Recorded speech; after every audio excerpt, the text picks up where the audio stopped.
कि जिंदगी की राहों में रंजो गम के मेले हैं, भीड़ है कयामत की। बात समझना, भीड़ है कयामत की और हम अकेले हैं, और हम अकेले हैं, और हम अकेले हैं। फिलहाल तो हम अकेले ही हैं।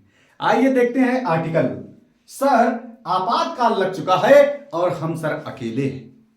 आपातकाल लग चुका है और सब हम अकेले हैं। तो आइए इसी के साथ अकेलापन को दूर किया जाए और आपातकाल की सारी इंफॉर्मेशन दी जाए आपको। आइए शुरू करते हैं। सर आपने बताया था कि भाग 18 में आपातकाल है, जो अक्सर एग्जाम में पूछे जाते हैं वो आप बस 352, 356 और 360 ही याद रखते हो। सर इसमें क्या है? 352 में है राष्ट्रीय आपात, 356 में है राष्ट्रपति शासन और 360 में है वित्तीय आपातकाल। ये सबको याद होता है, लेकिन भाई साहब आपको इनसे 2 कदम आगे चलना है, क्योंकि आप अभी अकेले हैं। तो हम क्या देखेंगे? 353 में क्या है? सर जब राष्ट्रीय आपात लग जाता है तो 353 आता है, आपातकाल की घोषणा से जुड़े जो प्रभाव होंगे उसकी जानकारी देना पड़ेगा। समझ गए? सर 354 क्या कहता है? सर 354 ये बोलता है आपातकाल के समय राजस्व का वितरण। समझ गए? सर 355 क्या बोलता है?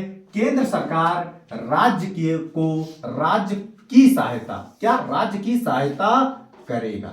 जी गुरुजी, अरे समझे कि नहीं बुझे? अरे बुझे कि नहीं बुझे?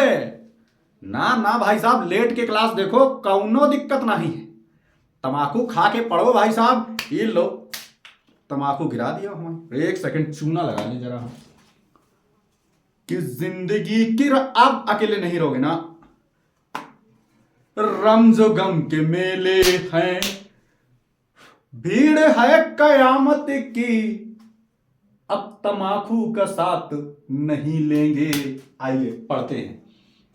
क्या सर आपने बताया था कि सर 356 में राष्ट्रपति शासन है? बिल्कुल बात सही है। सब 357 में आपातकाल के समय कानून का निष्क्रमण। सर इससे मतलब क्या होगा कि सर आपातकाल के समय जो राज्य के कानून बन चुके थे आपातकाल से पहले, और जैसे ही आपातकाल लगा, 357 की बात कर रहा हूं, जैसे ही आपातकाल लगा आप ये नहीं कहेंगे कि आज रात 8 बजे से आपके 1000 के नोट लीगल टेंडर नहीं होंगे। क्या गुरुजी बता रहे हो?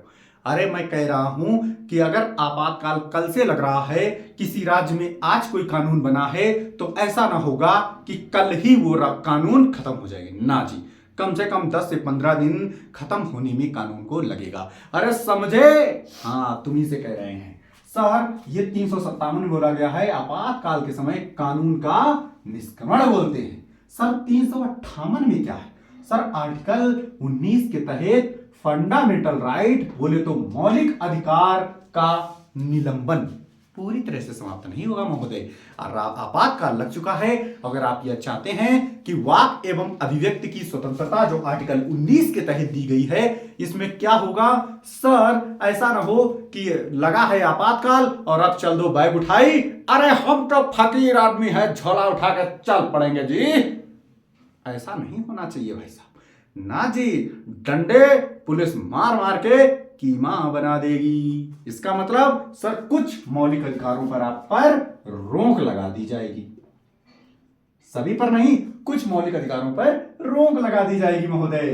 359 क्या कहता है? ये जो रोक लगाई जाएगी ना, वो 359 के तहत राष्ट्रपति महोदय और भी आपके जो मौलिक अधिकार हैं उनमें बदलाव कर सकती है। ठीक है। 360 यानी 360 में तो आपको पता ही है सर क्या है? सर वित्तीय आपातकाल। अरे समझ गए? वीडियो कैसी लगी एक बार फिर से देखिए कि सर 352 में है राष्ट्रीय आपात, 353 में आपातकाल की घोषणा से जुड़े प्रावधान, 354 में है आपातकाल के समय राजस्व वितरण, 355 में केंद्र सरकार राज्य की सहायता करेगा, 356 में राष्ट्रीय आपात राष्ट्रपति शासन, ध्यान देना 356 में राष्ट्रपति शासन, 357 में आपातकाल के समय अगर उनसे पहले कानून बने होंगे राष्ट्रपति मतलब किसी राज्य के, तो आपातकाल लगने के बाद इतनी जल्दी खत्म नहीं होंगे, थोड़ा टाइम लगेगा। 358 में आर्टिकल 19 के तहत फंडामेंटल राइट बोले तो मौलिक अधिकार की शक्ति कम हो जाएगी। सर 360 क्या कहता है? वित्तीय आपातकाल। महोदय क्लास कैसी लगी एक बार बताना। थैंक यू, जय हिंद, नमस्कार।